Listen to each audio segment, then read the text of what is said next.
Hello and welcome back to another episode of Know the Good to Know podcast, episode 36. We hope you're well. We're here to bring you good news, fun stories, facts. Pause there. I was on such a roll. Pause. Hope everyone is well. Yeah. Welcome back.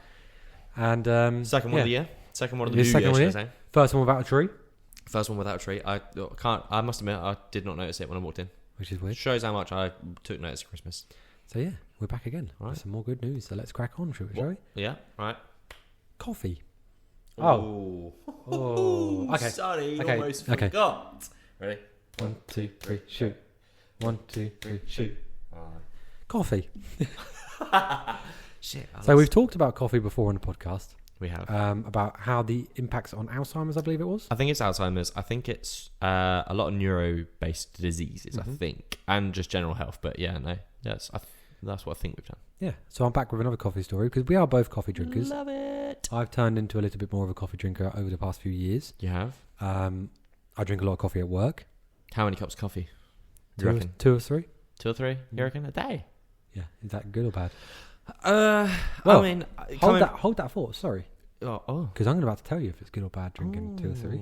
I mean, coming from me, 2 or 3 is like nothing. It's like a drop in the How many do you drink a day, do you think? Ballpark. I mean, depending on if I'm on site or not, I'll probably have about 5. Wow. Maybe. How big a cups are they? Standard mugs. Yeah, standard mug sort of size. Got a little Rick and Morty mug. You did say a couple of days ago, that, it might have been yesterday actually though, saying that you crashed. You had a coffee crash. Is it your first ever coffee crash? No, I just, I've crashed before. On coffee or just caffeine in general? Caffeine, I guess. Oh, yeah. It's probably a similar thing. It does go straight through me. Like I drink a cup of coffee and then a wee straight away.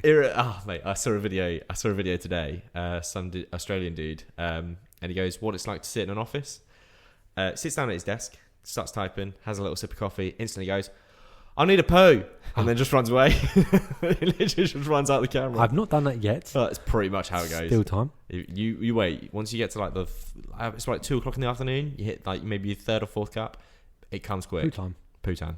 It's good time. It's good time. So on to my story then. Coffee drinkers are less at risk of head and neck cancers. Ooh. New research suggests. Sorry. Yep. Head and neck cancer. Yep. Like cancer in the neck, or is it like lymph nodes, that sort of thing? Yeah, there's quite a few different variations of head and neck cancer. Okay. The last 15 years has seen a remarkable change in clinical considerations of coffee, as we've just discussed. Yeah. Studies examining the caffeinated beverage for its potential effects on more than several different biological systems, from the kidneys to mood, have pinned it something like a health drink. Ooh, I mean, it is definitely a health drink. We've said it before. You do hear a lot of different stories about coffee, like good and the bad, as you do about most things. I think, as we said, again, it's moderation. Yeah, moderation is if key. it's within reason, it's good.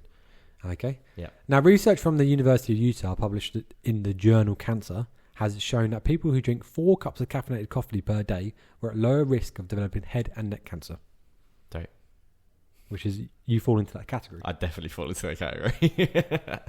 The 7th most common form of cancer worldwide, head and neck cancer, had almost 50% mortality rate among 750,000 patients. Jeez. That's a lot. That's mad.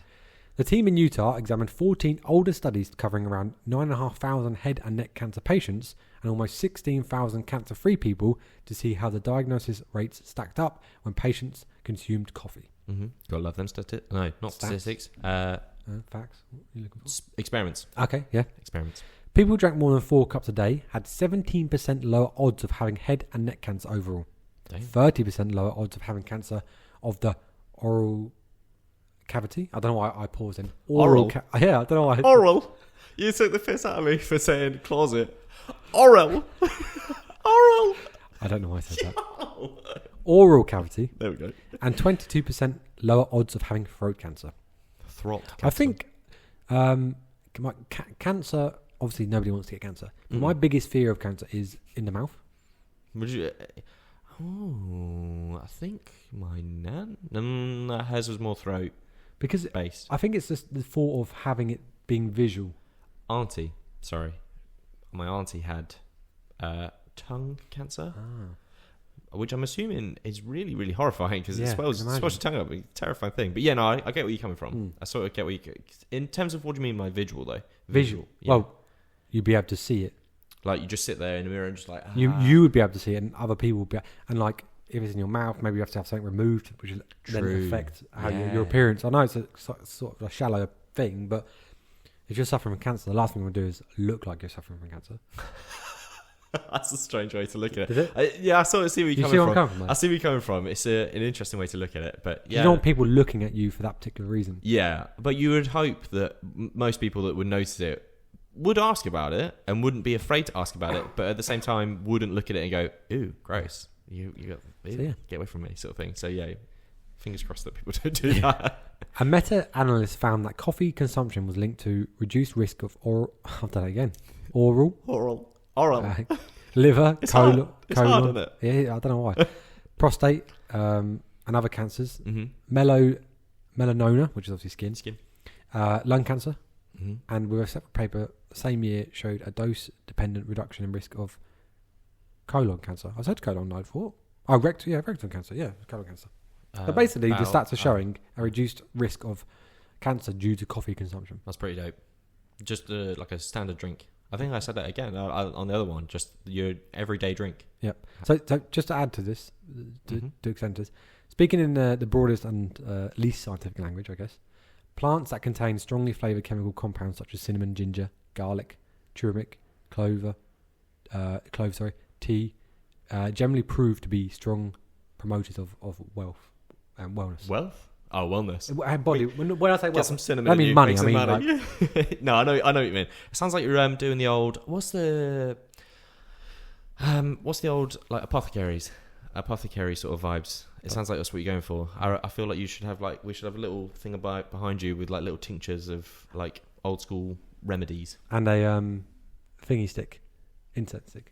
Incense. Oh yeah, get some incense in. Get the little mortar and pestle out. Yeah. You're like basically a modern day witch. Just another question on top of that. Then. Yeah. Do you drink any other forms of hot drink like No. flavoured teas and stuff? No, straight off the bat. No, Okay. It's weird.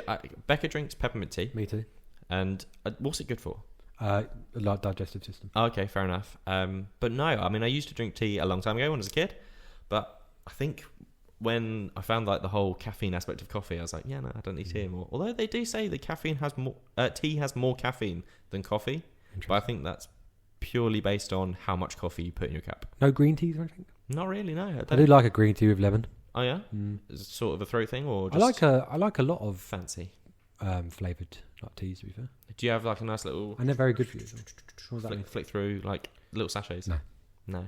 You're not fancy with it. I just have one. Peppermint. I've got peppermint in the cupboard. I've got green tea in the cupboard. Mm-hmm. I don't have any fancy ones. What I should invest. To be fair. Yeah, I mean, go for it, man. What we should do is you don't have a fireplace.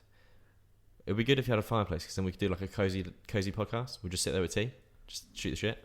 Shoot the shit. Yeah. Is that what we're going to call it? Oh, we're starting a new podcast. Sidecast, Sorry, guys. We're starting a new one. A little side quest.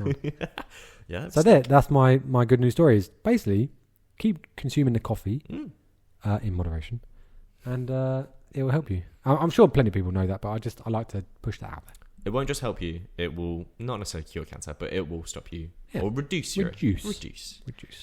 Okay. Well, we've done a coffee story before, and you've done a coffee story now. I've done a litter picking story before, somewhere in Canada, I think it was, and I'm now doing another litter picking story. Hit you up again. So today I'm going to teach you and the followers about a fitness trend with a purpose. It's called plogging. Sorry? Plogging. It sounds horrible. It does. It sounds borderline on the cusp of dogging, but it's not that bad. So not quite jogging, or jogging with a silent J. That's an Anchorman reference if you didn't realise. Never seen it. Yeah, wasted on you. This eco-friendly activity started in 2016 when Eric Åström began picking up litter whilst jogging through the streets of Stockholm. I get the point because when I go for jogs, I do see a lot of litter. Yeah, and I do think this needs to be tidied up. Yeah, it's sad. Yeah. Sorry, that's all I had to add on. Do you pick up any? No, I don't, and I should. It's annoying because it's always like a McDonald's bag. Yeah. Somebody's driven down, thrown a McDonald's bag out, and it's like, why? It's just, you're literally probably like 2 minutes from your house. It's in your car. Just leave it in your car. It's that easy. Or that, yeah. You will do now though. You just start walking around with a bin bag, or you still start jogging with a bin bag. I leave the house with nothing. I come back with like two sacks of rubbish. Yeah, that'd be sick. How good would you feel? You'd feel so good if you did that. So yeah, so back in there. So the name itself combines the Swedish word plocka, which is to pick up, and the English word jogging. According to the article, this was once a simple movement, has now grown into a worldwide phenomenon, which I love the fact. Plogging now boasts an estimated 2 million participants in over 100 different countries, with a few variations such as plogging, which is... Picking up and biking? No, hikers. Oh, biking. I suppose, yeah, true. Yeah. Yeah, see it. I'd call that plycaling, I guess. Adding even more ways to get involved. I thought of a cool one myself, albeit probably harder to achieve, which we would call plimming, which is picking up litter while swimming, and I can imagine that's a terrible idea and really, really dangerous. In like a dirty river. Yeah. Oh, yeah, I didn't really think about you'd want to swim in there. Down the Thames with like a bag following you. Oh, yeah, imagine. You'd be doing good stuff. You would be. You might get tetanus. You would 100% get that. You'd be doing good stuff. The idea is simple. Jog, pick up litter, and leave the environment a better place than you found it, whilst boosting your fitness. I've often been driving along, like you just said.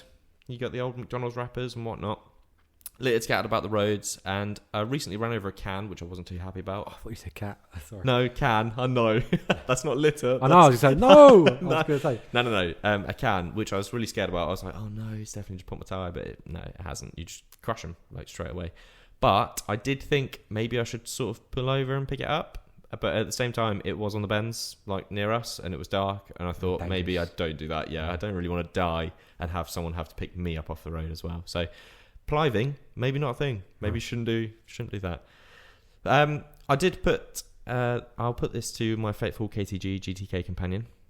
Is that me? Yeah. Yep. It is you. Oh, sorry. No one else here. Can you think of another one? Could you think of something to do? Plyaking? What the hell's placking? Plyaking. Plyaking. Oh, that's pretty cool. Because then you can literally have the bag on the kayak and you could go along the river and pick it up. That's pretty sick. Yeah, that's pretty good. You should definitely do that. Plow karting? I don't think there's much litter on a go-kart track, and also I think you'd get arrested if you're bazzing a go-kart around on the roads. Okay, what about... Although that would be funny. Plactoring? Oh no, that just makes me feel sad. Because... all the farmers. Yeah, because it's always like on the verges, in the ditches and stuff, along the side of the fields. That's pretty good. Maybe there should be like a little extra attachment. It'd mainly be for the farmers and I suppose the nature that's in those ditches and stuff. But you know the big plough things that they drag along the ground? Yes. If there was like a tiny attachment on one side that just sort of scoops up loads of rubbish. Just a little hoover. Yeah. A little vacuum. Yeah. But then it's up to the farmers to get rid of the rubbish. Which, that's not fair enough. No, it should be down to like councils and stuff. But yeah, no, it should be down to people not throwing rubbish out of their car. Well, that's true. It should be down to the people. Stop throwing rubbish down your car. Can you remember, I think we had the conversation about, because we were trying to solve, we were trying to fix all the world's problems we usually do. Mm-hmm. About McDonald's, was it about McDonald's litter saying that they should have like a barcode on it or something? Yes, to say, you did say that. You said about it being able to track people. Do you know what's funny? Again, sorry, it's another video that I saw. It's a guy that finds fly-tipped stuff. Oh, okay. But he'll rummage through all the bags and he'll find an address and he literally scoops it up with a digger and just dumps it in their front garden. That's brilliant. It is. It's a kind of... But go on. The caveat to that is if you pay somebody to remove waste and you're thinking they're a licensed waste carrier, that's true. And then they just dump it around the corner, yeah, you look like the bad guy, but you're not. Yeah, that's true. It's It's your waste. Yeah, I also feel like it's sort of a petty way to deal with the problem. I mean, it should be more of a case of scoop it up, take it to a recycling centre, then go to that house and be like, you do realise all your stuff was on the side of the road, right? Yeah, I'm pretty sure the council do that. They look through through the rubbish, find an address or something, and then follow the path. Basically. Yeah, get a fine, all that sort of stuff. Yep. But yeah, we're like two old ladies just shooting the shit. Put the words right. But yeah, so back to plogging. According to this article, it is. I said the results are astounding. At the 2023 Plogging Championships, I'll get there eventually, in Genoa, Italy, participants removed 6,600 pounds or 3,000 kilograms of litter from the environment. The event also adhered to eco-friendly principles, ensuring waste was recycled, preventing 6 million grams of CO2 from entering the atmosphere, which is a pretty good achievement for just a jogging competition. This year, should I say, Great Britain's plogging team, so we have one, didn't realise that we had a thing, is gearing up to make an impact on the global stage. Leading the charge is Claire Petrie, a 48-year-old personal trainer from Bristol who has been organising plogging events in her community, which is pretty sick. Claire's group, which typically attracts about 9 participants apparently, each session has collected over £2,200 or 100 kilograms of rubbish in the past year, which is pretty good numbers for just a couple, like 9 people each time. So joining her team is Cheryl Amel, I'm going to butcher some names, Luke Douglas Home and Chris Broadnet. I think I just butchered the first one. Together, they have been training and hosting community events across the UK, supported by organisations like Future Without Rubbish and Planet Earth Games, and we'll get onto Planet Earth Games a little bit later. They might be my hero. For Claire, plogging is about more than just fitness, though, as I'm sure it is for everyone that takes part in these activities. But Claire shared, I love that you help the environment, the planet, and meet new people. She says events are accessible to all, regardless of fitness level, so it's pretty good. You could be really out of shape and still sort of jog along. And I don't know if I have the little pickers. You would want to, wouldn't you? Or little stabbers. It'd be easier to run and grab rather than bending over and grab. No, I was thinking about like because you get this. Oh, that's an American thing, isn't it? That's an American thing. We usually have the like claws. The grabbers. Yeah. Grandma had one of them. They were so good. Grabbing just random stuff off the side. Sorry, I was just reminiscing about when like, little grabbers. It's the fact that you just sit there like you can. I would 100% try and pick up your can right now. You want a dinosaur or something, wouldn't you? So like, you can't buy them and they make a noise when you pick up things. Really? Yeah, you'd be the only person just rawr, rawr. It's like, all right, Jordan's on it again. But yeah, so the event is, like I said, accessible for all ages, fitness levels, etc. It often involves running short distances, stopping to pick up litter, and leaving collected bags for your councils to pick up. We advertise everything on Facebook, and we make sure that everyone feels welcomed, said Claire. Luke, who's a long-time plogging advocate as well, sees that the movement as a small action with a big impact. Collecting rubbish and putting it in the bin is something we can all do. Working together creates a tangible, positive, long-term impact on our planet. Oh no.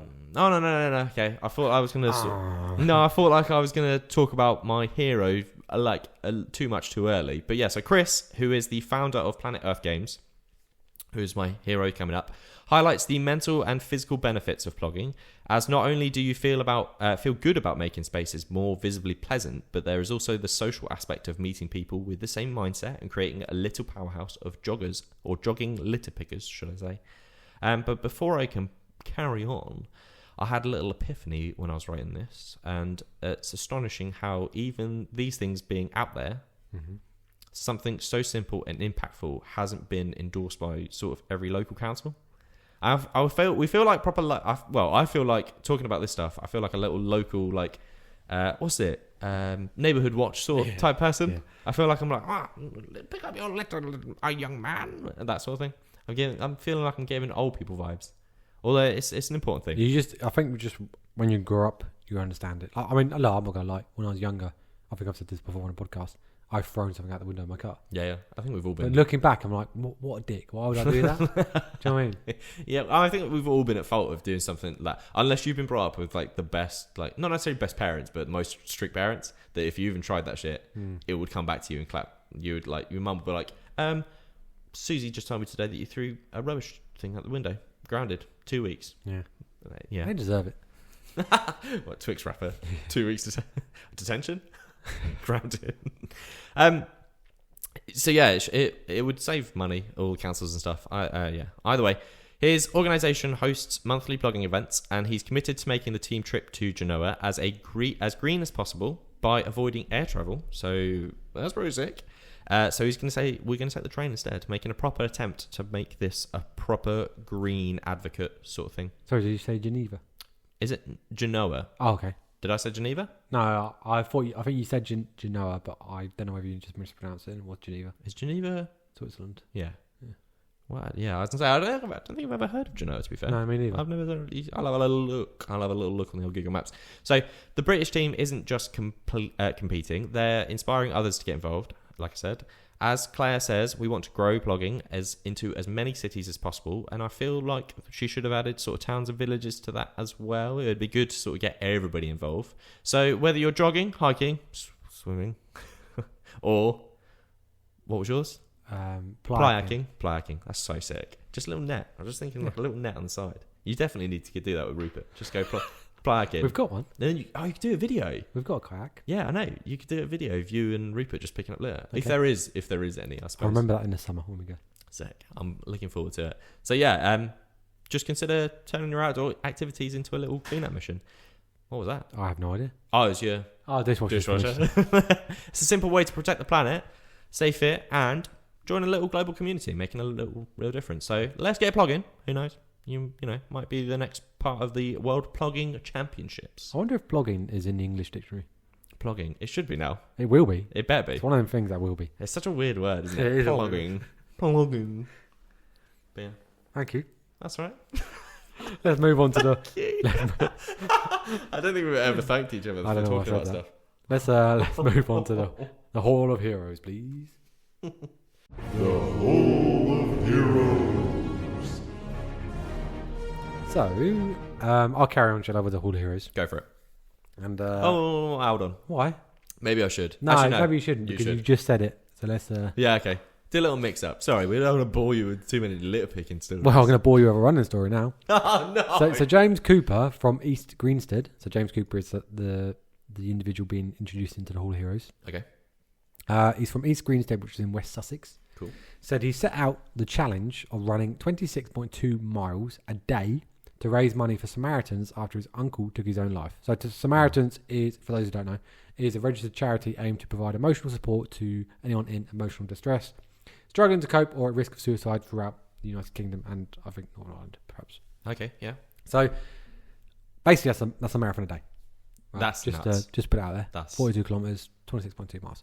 After completing his last marathon of 2024 on New Year's Eve, the 37-year-old told the news that he was completely overwhelmed with happiness, although there was a tinge of sadness, like all good things come to an end. I can imagine like the runner's high and like the purpose at the finish. You're like, now what? Do you know what I mean? Yeah, but now what? You imagine the euphoria of running a marathon a day. I know, right?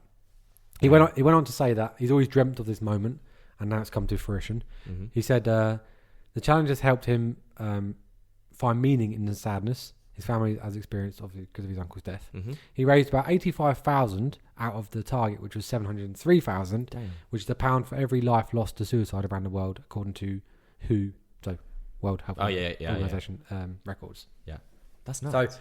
So I tried to find some stats to put it into perspective how far this is, right? Yeah. So Mr. Cooper ran 9,600 miles across 366 marathons over the year of 2024. Yeah. Which actually was a leap year, hence 366 and not 365. Okay. So driving a car at 60 miles an hour would take 160 hours to cover that distance. Jeez. And I also looked, and from Cambridge to Perth in Australia, it's 9,000 miles. So he's still got 600 miles spare. Yo, that's it. That is just crazy, right? That's a worldwide run, nearly. Damn. Literally. So hundreds of people turned out to watch him finish the challenge. He said he went through 22 pairs of trainers and he burnt 6,000 calories a day. I bet he was proper munching some food. Yeah, it's like the Flash. You have to consume 9,000 calories a day sort of thing. Damn. He added that the feat had involved a lot of sacrifice, partially due to the toll it had on his body and how much time, obviously, running took up. Running a marathon is, 4 or 5 hours? Mm-hmm. Every day he's probably doing 5 hours a day. Yeah, and sacrificing his shoes. Yeah, a lot of shoes. He said he had to get up ridiculously early and he's not been able to see his family and friends much, but the personal trainer said he loved running because it was close to his heart. He's a personal trainer. Mm-hmm. When there's a meaning behind it, what you do, you can find a 7th, 8th, 9th gear to get through the difficult times. Ultimately, what I've done this year is a privilege, he said. He also said his fiancée, Annabelle, and the wider community have been by his side every step of the way. Start the pun. Every step of the way. Yeah, boy. He said it's been a real team effort to get us through, pounding the pavement every day. So, my Hall of Hero is James Cooper, who ran a marathon every day to raise money for Samaritans. Good cause, and he's raised £85,000 so far. So if you are listening and you want to go donate, I'm sure if you just literally Google his name, you'll find pages of obviously where I got most of my information from quite a well-known website. Okay. And then I just did a little bit of digging afterwards. But you'll easily find his donation page sort of thing, yeah. A really cool thing. So It's a really stoic kind of quote, so very philosophical. It might not, well, not necessarily a quote, I guess. It's more of just sort of an analysation of some people that have gone through stuff. But a lot of people that go through like really hard, dark times, you find sort of come out doing something with it. I think it's easier to use that as like a motivation. Yeah, because if you just plodding along doing, not a lot, life's ticking along. I think it's harder to find motivation to do stuff like this. Yeah. Whereas when you have a cause, I think it just pushes you. Like I said, when you're going drive through them hard moments, yeah, like running the marathon, for example, you'll hit a wall. Where if you have something like this behind you, it's always going to help because you can push back on that. Do you know what I mean? Like you said, it's fuel. It drives you through it. But yeah, no, it's something that sort of, because I've been looking up quite a lot of like stoic quotes. It's quite interesting stuff. But yeah, I think it's like really, really hard times make really good, successful people. Whereas, like you said, if you don't have, it's bad to know that if you don't have something happen to you, you're most likely going to be a coaster and life's easy and you sort of float through it, sort of thing. But yeah, no, it's really awesome to know that obviously he's gone through something and he's doing something really cool with it, which is dope. So yeah, it. So welcome to the Hall of Heroes. Thank you. That's okay, mate. Thank you for your story. Okay, so sticking with my litter picking stuff, I'm going to talk about Planet Earth Games, so the people that I mentioned beforehand. So in July 2018, a powerful moment of clarity changed everything for a charity in southwest England, i.e. Planet Earth Games. After wrapping up a multi-sports event for young people, they were left with unused single-use plastic water bottles, unclaimed medals imported from thousands of miles away, and fossil fuel-powered generators running in the background. Can I just jump in quickly and interject? When you do events like running events, the waste is crazy. I could imagine like the amount of plastic and just stuff. So gone. I don't know what it's like now. When I first did the Cambridge Half Marathon, I'm pretty sure they were giving out plastic bottles or plastic cups. It's an easy thing to do, isn't it? When like the water stations. Yeah. They also give out like the gels, which are also in plastic. Gels? Like what? Running gels. Oh, like eating? Yeah. So you can run and electrolyte sort of jobby. They're in plastic because then and as you just throw on the floor. Yeah. So you're literally running past stations and the floor just covered in plastic. Just covered in crap. But I'm pretty sure that's changed now to cardboard or paper mate, cups. I bet that's horrible. Oh mate, honestly, running along, you have to like squeeze it together. Yeah. I think I've told you about this. No. You have to like squeeze it together and like funnel it when you're running. It goes all down you. It's the cones. Yeah, they're cones. Oh, they suck so hard. But I did the best thing in my life, and I'm pretty sure people behind me saw. There was a bin, like on the side, and I was running, and I had half a cup full, and I just launched it straight at the bin, and I went straight in. That's it. And I actually like took a moment to look around to see if anyone was like, that's sick. But I was like, oh no, just turn behind you. Did you clock that? Did I wish, yeah. I meant that. But for the, like you're saying, for the events, as you're saying, the waste left behind at events, even good cause events, can be crazy bad. I bet. The thing I laughed, the reason why I laughed when you were talking about it is I had the idea of maybe we should do the marathon events, but then straight after the marathon events, get the plogging events just running. Yeah, just run behind. Yeah, just literally just like a cleanup crew, just going, yeah, no, we're doing this for the environment, but we're also doing it for our fitness. Just stab in a bag. The last contestant from the marathon runs, and then like 10 minutes later, the plonkers go. Yeah, exactly. The plonkers. Sorry, I don't know why I said. The plonkers. The ploggers come. Ploggers. The ploggers come and I mean that's a sick idea. Why has no one ever thought of that? That needs to be done. That needs to be right again. That needs to be done. Maybe Planet Earth Games, because they are within the ploggers sort of community, should get that sort of running every like London Marathon, because I can imagine that accumulates so much rubbish or generates so much rubbish, should I say? Get plogging straight after it. Get plogging. What a phrase. So yeah, after wrapping up their thing, they said about obviously realising that it was really, really bad. It hit them. They weren't actually addressing the environmental concerns that mattered deeply to the young people who were participating in these events.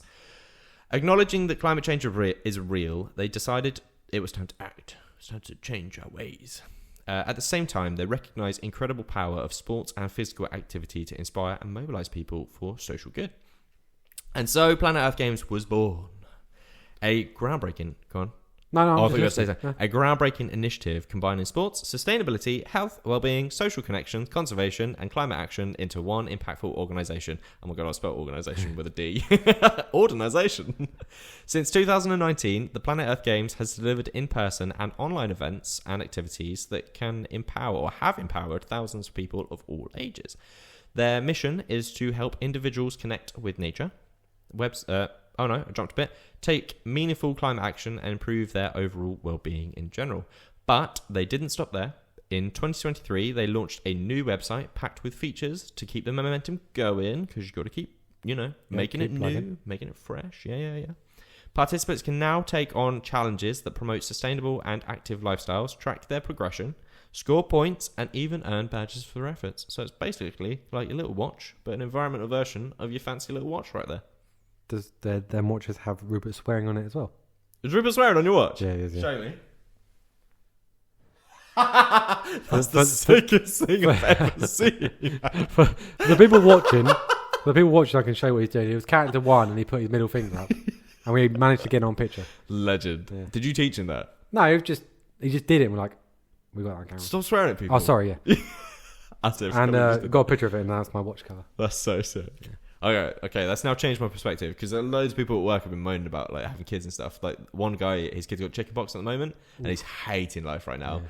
That has made me change my mind. I might want kids in the future, because if that is something I can have on a watch face, my child flipping me the bird, that'd be so funny. That would brighten my day.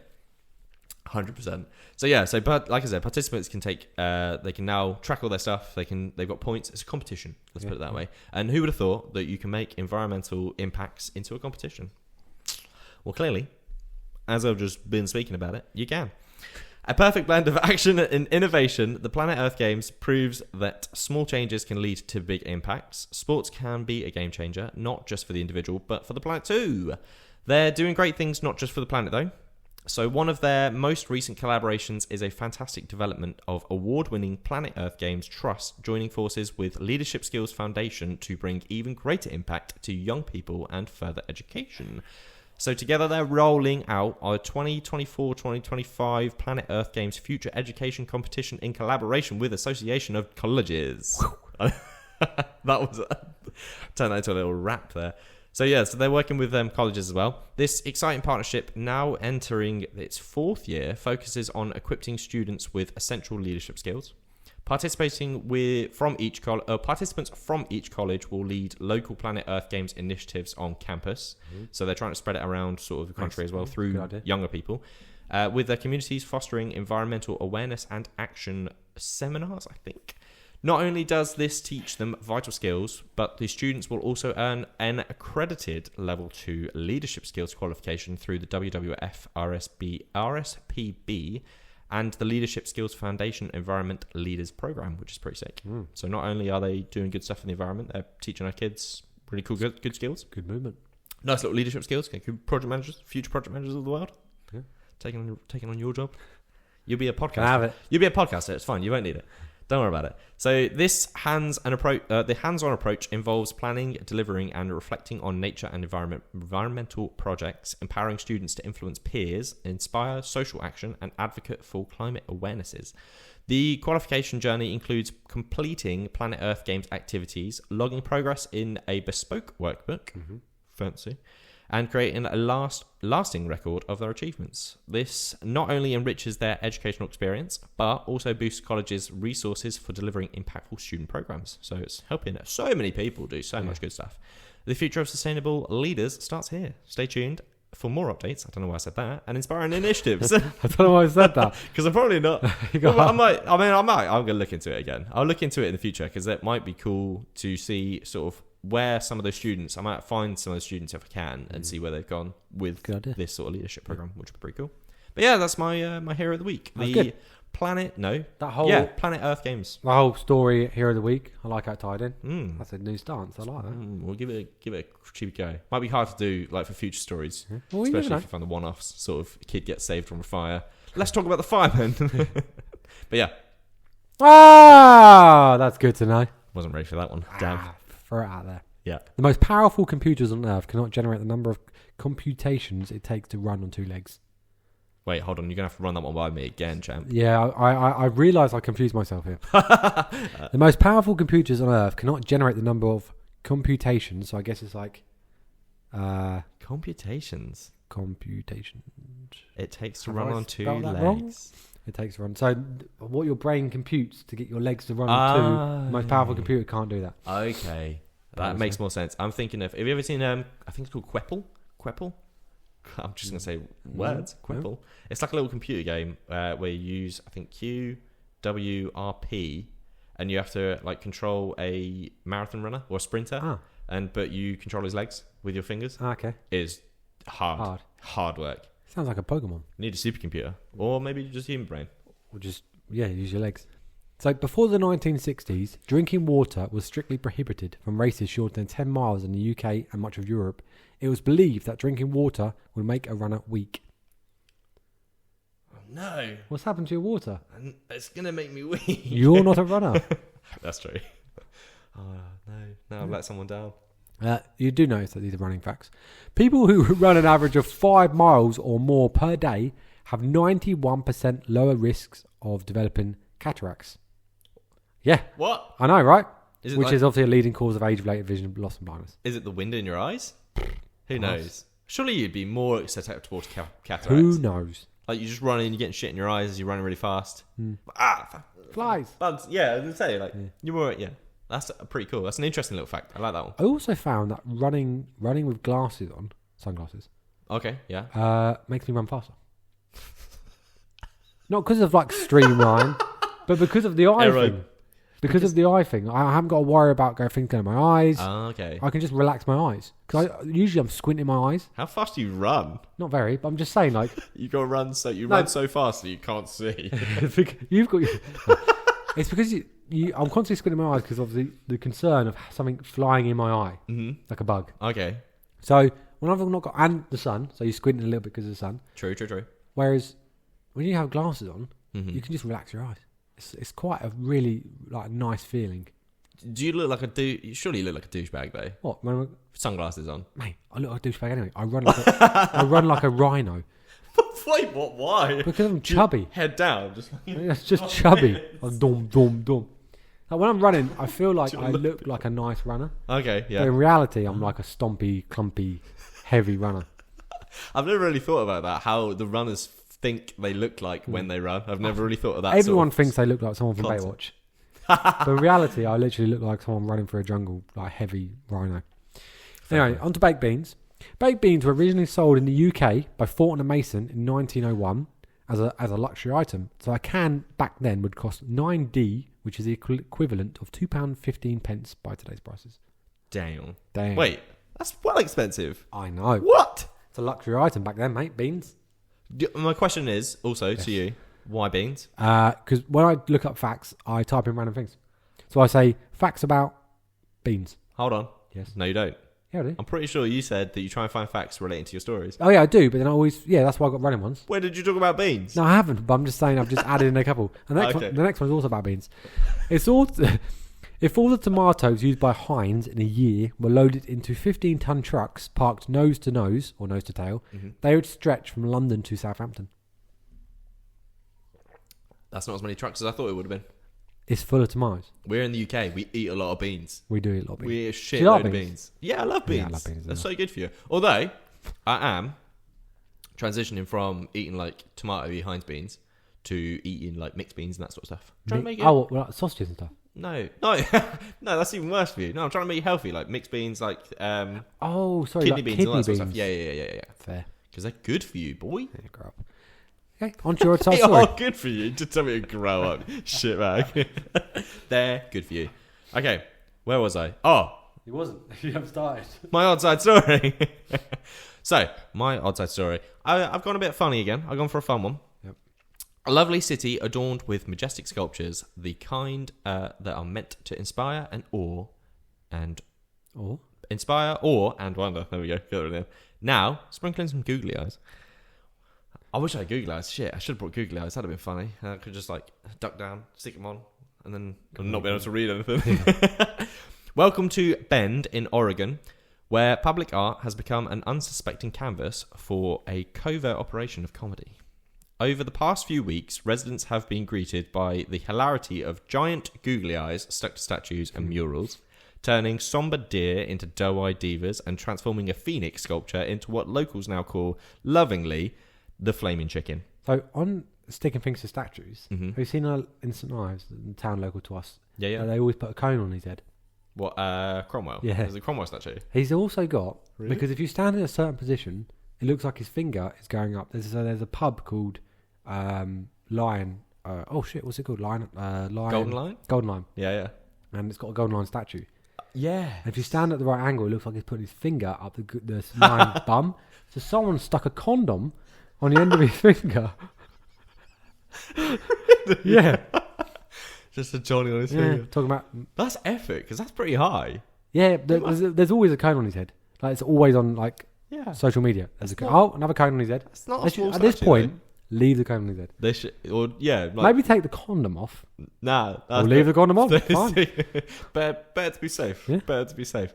We should probably, now we spoke about it, I definitely... You want to take a picture of it? Yeah, 100%. No.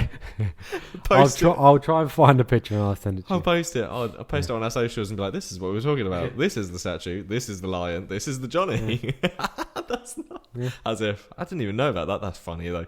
That's, I would say, ballpark funnier than googly eyes.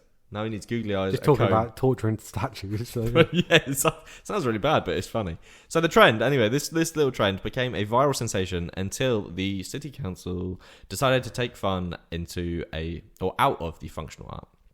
According to city officials, removing these adhesive googly masterpieces, should I say, has cost apparently a whopping $1,500. I do not believe that No, me for toffee. So, or £1,188 if you want to go UK.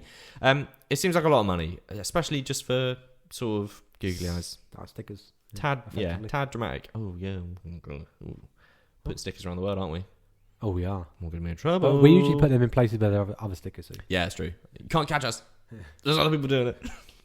It just reminds me of like when your mum used to go, yeah, well, if you jump off a bridge, or no, if your mates jump off a bridge, would you? I'm like, I would. Yeah, I would. They're my mates. They're my boys.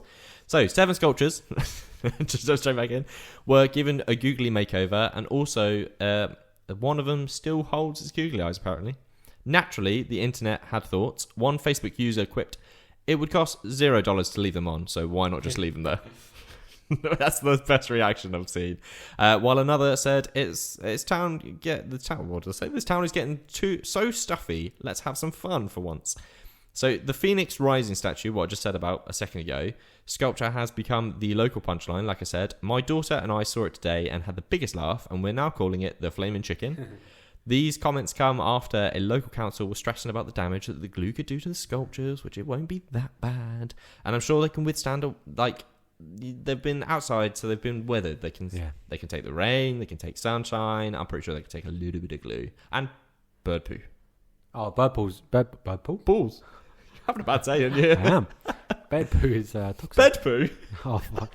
Pigeon poo is like really bad for you. It's already acidic, isn't it? Yeah. Yeah. So that's going to be way worse than bit glue. Damn. Despite public apparent love and approval for googly art, city officials insist on removal and preserving Ben's cultural heritage. The backlash has been spirited. Critics such as suggest the council should spend more time addressing serious issues like homelessness rather than peeling off plastic peepers. Which, true. According to the article, there was nothing wrong with attaching Santa hats to them, but not googly eyes, apparently. They're totally happy with everything else. There is a downside, as the Phoenix Rising statue might need to be repainted, but it's a phoenix. The whole point of a phoenix is, from the ashes, it rises anew. Don't say that, because someone would bloody set it alight. Well, don't set it on fire. Yeah. No, it's happy. It's looking googly eyes. It's doing something. It's rebirthed into a funny phoenix. So, or in this case, what does it say? Fire chicken? Fire chicken. Yeah. Was it fire chicken? Flaming chicken. Flaming chicken. So, yeah, it's a phoenix. That's what it's supposed to do. So, to our outside listeners, are these googly gorillas heroes or humour? Heroes? Yeah, heroes of humour, or are they just too sticky for their own good? Either way, Ben's public art scene will never look the same way again. At least not without a little extra set of eyes. What I would do for somebody to listen to this and then go and stick googly eyes on Cromwell. I'm going to go do it. That'd be so funny. I'll do it. I'll do it. Really? Put a sticker on him. Put a Know the Good sticker on him. No, just give him googly eyes. Yeah, no, I'll do that. He's gonna be painted. He's just gonna go nuts on him. I'm gonna put a cone, a Johnny, some googly eyes, and a Know the Good to Know sticker on him. And then I'm gonna take a picture, post it, and then probably get arrested for doing all that sort of stuff to him as well. But yeah, no, that's my old Toy Story. Is a googly little adventure over in America. That's a good one. That's us. That is us. That's Again. us. Thank you for everybody for listening. Well. You know our socials. Do we need to go through all these again? Just look at the screen if you're watching. We should. I mean, what happens? I would say, what happens if we've only got listeners, not visual listeners? Okay. Know the good. Oh, hang on. Go on. Start again. KTGGTKpod @outlook.com for our email. That is our email. So if you want to send us some funny stories, good news stories, funny stories. Any? I'd send us some funny stories as well. Funny stories. We'd happily accept them. But yeah, some good news stories from around the world, from wherever you are. Yep. If you want to tell us some really nice stuff that you've been doing or you've seen been done, tell us all about it. We might talk about it on the next or upcoming episodes. Yep. And if you listen on Spotify, give us a rating, please. If you listen on YouTube, please leave a like, comment, and subscribe. And hit the bell icon as well, because then you get notified when we release another video. So you don't even need to look at when we didn't even tell you that it's every Monday. You can just see it. But yeah, so if you want to go to our socials and see things rather than hear things, i.e., I mean, some of the things that we've talked about and I make little posts about it. There we go. I'll get there in the end. Clips, posts, whatever. Yep. So TikTok is KTGGTKpodcast. Yep. Instagram is KTGGTKpod, if I'm correct. Facebook is Know the Good to Know podcast, and that is it. What I'd do to have them all the same. I say this, but if I was to change them all now, yes, it would be exceptionally hard to re-register everything. Yeah, I know. That's what. Maybe one day. One day we'll have a little team, and they can do the whole lot for us. Exactly. And they will do it. And then we can just be your hosts and have fun. All right. the time. Thank you everybody for listening. Thank you very much. And most importantly, stay positive. Stay positive.